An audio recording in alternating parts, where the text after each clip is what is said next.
Hey everybody, welcome to Badass Rebel Vegan. Today we are live from the UK with Hench Herbivore and Gemma. They are cooking up something super delicious. It tastes naughty, but it isn't. Give us a little bit of information about what you're doing. Hey everybody, thank you so much. Hey Jane, thanks for having us back on. Great to be with you again. Yeah, thank you. You're the maestro. So this is a recipe from our cookbook. It is Carob, Tahini, and raspberry brownies. That sounds so delicious. So show us a little bit about what goes into this amazing dessert, because it looks so incredibly indulgent, but it's actually pretty healthy. So how do we make this? Yeah, so it's so simple, really. It's oat flour and carob powder, so 130 grams and 45 grams of carob powder. You could use cacao or cocoa powder if you prefer. I guess it's for people who are caffeine sensitive. Carob makes a nice substitute, doesn't it? Yeah, yes. We've got half a teaspoon of baking soda and a quarter teaspoon of baking powder and a pinch of salt, but that's optional, so you could just leave that out if you wanted to. Now, is that called the same in America as it is in the UK? You mean the baking powder? Soda and powder? Yeah. It is? Yes. Yeah. Right. Yeah. That's good then. You're not awkward sometimes. We are. We kind of do our own thing, right? So we've got 200 grams of tahini. That's like the real star of the show here. It makes it really tasty and quite a unique taste as well, actually. And it's just healthy sesame seeds ground up, isn't it? So yeah. It's good stuff. We've got date syrup, 250 grams. So to make that, basically you just blend up 175 grams of dates with 250 grams of water until it's smooth. If you're going to keep it in the fridge for a while, just put a little lemon juice, and that preserves it for like a week or two. Whiz it up, and you have a sweetener that's super healthy. That's great. And I read somewhere that date sugar is the only sugar that doesn't cause a spike in your blood sugar level. Is that correct? And Paul, I mean, you know, because you're a nutritionist, right? So, I mean, date sugar is one of the healthiest. Yeah, so date sugar is dried pulverized dates, so you keep in the fiber. Date syrup is just dates whizzed up with water. And so, again, you keep in the fiber. It's like a whole food, just with water. So, yeah, slower burning. Yeah, date sugar is the only sugar we used in the whole of the cookbook, the Healthy Desserts cookbook. So I was really pleased that we just had all healthy, whole food, ingredients. Yeah. I love this. And tell me just a little bit about your vegan stories, because, this is super healthy. And you are vegan as well. There are people who are strictly plant-based, based on what they're eating. And there are people who are vegan for the animals. And I love that you're combining this, because you are vegan and you are both such a strong voice for the voiceless. And then you're also doing this amazing thing and showing people that they can be healthy and vegan. So tell me a little bit about what first inspired you both to go vegan. So Paul, maybe if you can share a little bit about your story first. Just to interject, we did have one more ingredient. Yes, show us. Oh, okay. So we have 125 grams of applesauce, unsweetened, a teaspoon of vanilla, and in the freezer we have 140 grams of frozen raspberries, but I'm just leaving those in there until we're at the time of combining everything together. Perfect. I love that. So that's that. So what was our story? I mean, you went whole foods plant-based before I did, so maybe it should be ladies first. So I have an autoimmune thyroid condition, and I was just really sick for so many years, and out of desperation, really, I was scouring the internet trying to figure out what can I do to help myself, because doctors don't seem to have any answers. They're saying you just take this pill for the rest of your life and that's it. And even though I've got all these symptoms, they're saying, well, your blood tests are fine, you just carry on, and that didn't really feel good enough for me. And you were as sick as you can imagine, so fatigued that I couldn't, really get out of bed and work. I just was exhausted. It was no life. I tried to get Gemma to do a 10-minute walk just for the sake of her health, to, get the blood pumping, but at times you couldn't, could you? And you were so depressed. It was so horrible. So even doing a 10-minute walk was overwhelming, and the thought of working was overwhelming. So this was impacting your whole life. Yeah, for sure. Every aspect of your thyroid regulates you like your temperature, your mood, your metabolism, so many things. So when something's not going, right there, then you feel like a hypochondriac, because everything feels wrong, and I just stumbled upon the idea of a whole foods plant-based diet, and it seems like just, I don't know, magical to me now that I stumbled upon this. If I hadn't, my life would look so different right now. That's if it was even here, There's this doctor saying, eat a whole foods plant-based diet. You need to have low fat, not high fat, because this doctor put me on a high fat, low carb diet, and I hated it. And this guy said, no, eat lots of like juicy fruits and grains and keep the fat low and cut out the animal products. And I just thought, well, I haven't got anything to lose because this isn't working for me. So I tried it, and within 1 week, I had more energy than I'd had in years. The turnaround for me was really quick. I got so much better so quick. And then each year on year, I've got better and better. It's just been amazing. I love that. So good to see. I love that. When your partner is suffering, you feel just hopeless and helpless, and it's just the worst, But it was night and day, the turnaround, Jane. Night and day. It was amazing. And how quickly was that turnaround? Because it seems like, once people stumble upon, especially being whole food plant-based, even going vegan will help things. But when it comes to health, really going whole food plant-based, that is something that is absolutely phenomenal from a health standpoint. How quickly, Gemma, did you notice the turnaround in your health? Well, from where I was, within about a week, I had more energy than I'd had in years, but it still took, years from there to get to a place of feeling really, really great. And don't get me wrong, I still have fatigue sometimes, but it's not an everyday occurrence. It's not my life, So from where I was to where I got to within a week, it felt incredible because of how bad I was. But, some people go whole food plant-based and they reverse some kind of illnesses and they feel amazing immediately, and they feel that way forever. And it wasn't quite like that for me, but I think that's because I was so sick, not just with my thyroid, but also with trauma as well, which I've worked on in counselling. And mental and emotional trauma affects the body too, so I'm recovering in 2 different ways now. But each year that I stay whole foods, I notice like, oh, yeah, last year I had this symptom and now I don't have that anymore. It's like they're falling away, all the symptoms that I did have. It's really good. And it's just keeping clean, eating the right foods, and like you say, doing the work with a counsellor. Minimizing stress, doing the meditation. Sleeping. Yeah. And I love that you said that, because, a lot of times people think, oh gosh, if I, there's no magical cure for anything, right? So there's a lot of work that's involved. And so, nutrition and fitness and overall well-being, it's not just the physical body that we're talking about. It's physical, it's emotional, it's mental, it's spiritual, it's all these things together.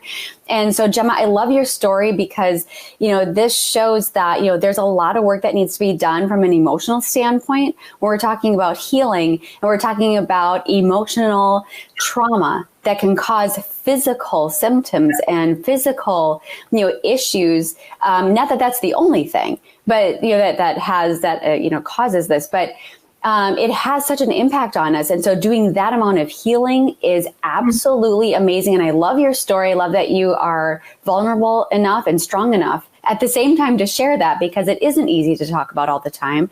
But you do share this, and it's inspiring so many people to take care of themselves. So, and I know, Henge, you went vegan, you went whole food plant-based first, and now both of you are, vegan, like you're activists for the animals too. So just tell people a little bit about your story as well, and kind of what inspired you to first go plant-based, right? Whole food plant-based. Yeah, so I was eating 500 grams of animal protein every day. Being a bodybuilder, I thought I need to eat as much protein as possible. The more I can eat, the bigger I get. Of course, the only protein that counts comes from animals, because that's what we're sold. And I was eating more animal protein than anyone I've ever met. And then researching, nutrition for health, Gemma stumbled across these kind of studies and things, particularly like the China study, where they studied people in China, and they showed that the more animal products they eat in the different villages, the more chronic diseases of affluence that they got, heart disease, cancer, diabetes. And she just said to me, like, she looked really frightened and she said, "You need to change." And then I read the data and I was really frightened, and I thought, wow, I'm going to drop dead tomorrow if I keep going this way. Like, it was terrifying to me. The real thing that sold it to me was in the China study, and there was a graph, and it had rich countries on this end, like America, etc., and then down the far end, poorer countries, Laos, Cambodia, Thailand. The green lines, it was a bar chart, it was percentage of whole plant foods in the diet. It was nearly 100% in the poor countries. Down to America, it said 6%. And then the red lines were deaths from cancer, heart disease, diabetes, and it was a total inverse relationship. And I thought, wow, I eat more animals than anyone I know. Like, I was scared, you know, but I thought I'm a bodybuilder. There weren't many, like 8.5 years ago, there wasn't so many people online like your Patrick Babunians and your Nimai Delgados and your Jahina Maliks. You know, my whole self-esteem was like based around how big and strong and muscly I was. So it was a bit scary, but I kept the protein high. I ate 5 servings of animal products per week. Because I thought, we have been eating animals. Is there something in there that we need? You know, we've been eating them historically. And I found it was nothing but a boost to my training. Over a few months, I lost the taste for fish and for meat. You kept them in for a short time at first, didn't you? Yeah. And then you reread the China study and you were like, Yeah. what am I doing? Like, I didn't like the taste of it anymore. And I thought, why am I doing this to myself? The science, I saw that we get, you know, essential nutrients from plants, or we get precursors from plants that we, like the animals we eat, make into the animal versions of these nutrients. And I was all in, and I never looked back, you know, and then accidentally I saw what we do to animals for them to end up on our plates, and I was devastated. I couldn't believe that I was complicit in that, you know, how we just treat animals like dirt, like a commodity, you know, when they're thinking, feeling, sentient. You know, they want love and affection. You know, they run from violence. They scream under the knife just the same as we do. And I saw that, and that's why I'm here right now. And that's really, really powerful, because I think, you know, a lot of times, you know, some people go vegan first for the animals. That was my story. So it didn't resonate with me to really eat animals. And I was like, you know, what am I doing? I need to, you know, how can we love this one and then have this one on our dinner plates? And seeing that, you know, with animal rescue, being involved with that, I would see not just dogs and cats come into rescue, but I would see cows and chickens and turkeys and sheep and goats and, you know, all these animals that, you know, some of whom would end up on the dinner plate, right? And so it was this thought process of, okay, these animals want love. Like you were saying, Paul, they want love and affection. They actually come up to you. All they want from you is love. That's what they're looking for. And what are we doing? Why am I contributing to harming these animals that are capable of thinking and feeling the same emotions we do? So they can feel, you know, love. They form families that we're tearing apart. So they're capable of showing more compassion, I think, than a lot of people show each other. So why am I contributing to this? This doesn't align with who I am. So I stopped that first, was eating animals and animal products. I was done with that.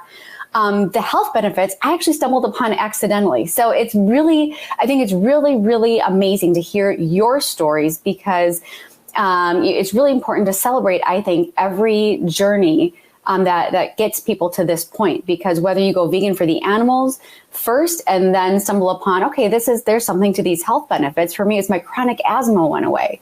Mm-hmm. And it was this huge light bulb of, there's got to be more to this than just being about the animals. So it is about the animals. I'll never go back because of the animals, but is this also good for me? Is this also healthy? Yes, as it turns out, it is. But when it comes to, you know, people's journey going, you know, whole food plant-based first, it's like once you have animals off of your plate, making that connection, it's like you are so liberated from the weight of eating other sentient beings that you're able to make that connection. Yeah. And the guilt is no longer there. The only guilt is not going vegan sooner, right? Yeah. So this is amazing. And I love that both of you have experienced, you know, so many health benefits. I mean, Paul, obviously, I mean, you're you're so muscular. I mean, like, I was just going to flex, and then I realized that was going to look really silly because I'm a runner. I'm not a bodybuilder. So It just is not the same. And Gemma, having so many health benefits, I absolutely love this. And for you sharing your story, because I think people really do need to understand that it is so important to take care of our health as well. And when it comes to being animal rights activists, which so many of us are, listen, we've got to show up for ourselves first so that we can stand up for the animals to the best of our ability. So let's get to some of this food, because I just love the fact that we are able to take food and we're able to, make something so incredibly delicious and delectable, something that tastes so naughty, right? I mean, when you bite into something and it's so good, and then you know what? The added bonus is it's super freaking healthy. So, I mean, it's vegan, and all of in your recipe book, everything is gluten-free, right? Yes. Which is amazing, because I have a gluten allergy. It's really severe. I lose days if I eat anything with gluten in it. So, I mean, this is huge for me. Vegan, gluten-free, whole food, plant-based. So the animals are safe. People with gluten allergies are safe, and this is healthy. I love this. So let's get to it. Show us what you do to make this amazing dessert. Okay, well, it couldn't really be any simpler. So we're going to put the carob and the oat flour. So basically, how a lot of desserts are, you want to blend the dry ingredients all together, and then you want to blend the wet ingredients, and then you mix both together. It's basically that easy. Even I can do it. Yeah. I can lift weights up and down, and that's about it. Well, you can lift weights with one arm and do this with the other, maybe, if Gemma held the bowl for you. Yeah, I've got some dumbbells now because of the lockdown. Right. Yeah, we are too. And I love this, Gemma, because this is something that you could do with children. Like, I have a 4-year-old daughter, and we could actually make this together because it's really simple. She loves to mix things together.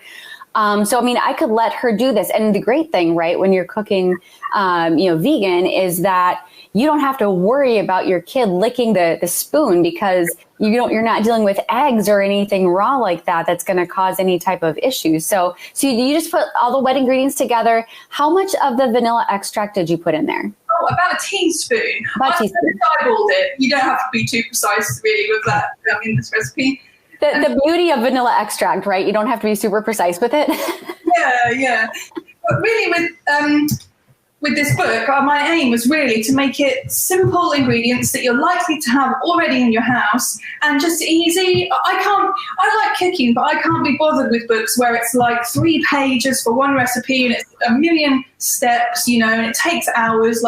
I wanted everything to be really simple. So I sort of hope that that's what I've managed, with this. And simple ingredients as well. Yeah. Yeah, I love that, because you don't feel guilty, having a treat like this. I mean, this is something you can eat and you feel good afterwards. You don't feel guilty, which I love. And I think it's really important for people to be able to treat themselves and to have something really tasty and sweet if you have a sweet tooth, because so many people deal with sugar addiction when they're getting off of, well, we call it the standard American diet, but when you're getting off of the eating, any type of food with animal products in it, right? It's so addicting, and there's a lot of processed food, a lot of sugar. And so, treating yourself to something that is sweet but good for you really helps to kick that sugar addiction, because you're satisfying your sweet tooth with something healthy. So I always tell people, eat, if you're wanting something sweet, eat a piece of fruit, like some watermelon is great, or something like that. So you're satisfying your sweet tooth without being, filling your body with processed foods. Now this, though, takes it even a step further, because it's so healthy and it's something that, is so decadent. So all of that is mixed together. What happens after that? I'm just getting the raspberries out of the freezer. If you use frozen raspberries, then when you fold them in, they don't all kind of go to mush like fresh raspberries would. So I'm just going to hold a few back for the top. So I've got 140 grams here. Just going to... 140 total? Yeah, sorry, 140 total. I'm just going to mix those in. So about 2/3 in there, would you say? Yeah, that's right. and we're done. We're just going to put it into a pan and top it with some more raspberries. That's perfect. And I love your tip about using frozen raspberries, because sometimes frozen fruits and vegetables get a bad rap. And I feel like people don't understand sometimes that you can use frozen fruits and vegetables just fine. They're good for you. Don't worry about it. And there are some benefits, like you said, when you're folding them into a batter like this. If you're using fresh raspberries, they're just going to crush and crumble. Not that there's anything wrong with that, because you're going to get the flavor. But if you want them to actually hold together a little bit, frozen works a lot better. Yeah. Yes. That's an amazing tip. Thank you for sharing that, because when people see recipes sometimes, or they see pictures of food, they want to know how you kept it all together. And this is part of that. This is just fantastic. So you have parchment paper, right, underneath? Yeah, so the whole book, there's no oil, so you don't have to grease pans or anything like that. Because, oils is not healthy for us. And when it's so easy to not use it, like, why use it, So parchment paper works really great. And then you just smooth it down. And so when it comes out, you can see this one I've already made. It will just peel off the paper really easily. I love that. Parchment paper is my friend. I use that for potatoes because I cook whole food, plant-based, no oil. So parchment paper is something I use pretty frequently for anything I bake, because you don't want it sticking to the pan, but I'm not going to use oil either. So parchment paper is great, and you can get compostable parchment paper. So that's something people don't necessarily know, and it's fantastic. So it's not, you're not adding to waste, right? This is compostable. It's fantastic. So those raspberries look so great. So you're putting those on the top, just, for added flavor, and it looks so beautiful. Yeah, just trying to make it look nice at the end. Instagrammable. Instagrammable. I love that. I love that so much. Yeah, just press them in, and that's it. And it goes in the oven, 180 degrees for 18 minutes, and you're good. That's 180 degrees. Oh, Celsius. Yeah. Okay, perfect. So that's amazing. So when it comes out, and you said for 15 minutes, right? 18 minutes. 18 minutes. I'm sorry, 18 minutes. And so when it comes out, this looks incredible. So, I do have a bone to pick with the two of you. So the thing is, I do a lot of things. I have a lot of skills. One of the many skills I possess is that I'm a fantastic taste tester. And this whole time with your cookbook, you never reached out to ask me to be a taste tester for any of these desserts. I'm very, very upset about that. I kept scoffing them all day. I'm really sorry. I kept scoffing them. I'll just get a look, and I'll give them a chop. This looks so good. And this is something, honestly, we could make in our house, because we have all of these ingredients already. These are whole food, plant-based, simple ingredients. So this is a dessert. It looks like it took you hours to make this dessert, but it didn't. This is so simple. So how did you come up with these recipes? Because this is something that anybody would love. So, and it's really important, I think, to note that non-vegans would eat this and love it, because, if you can reach people through their stomachs, that is huge. Oh my gosh, look at this. Oh my gosh. Oh my gosh. That looks so good.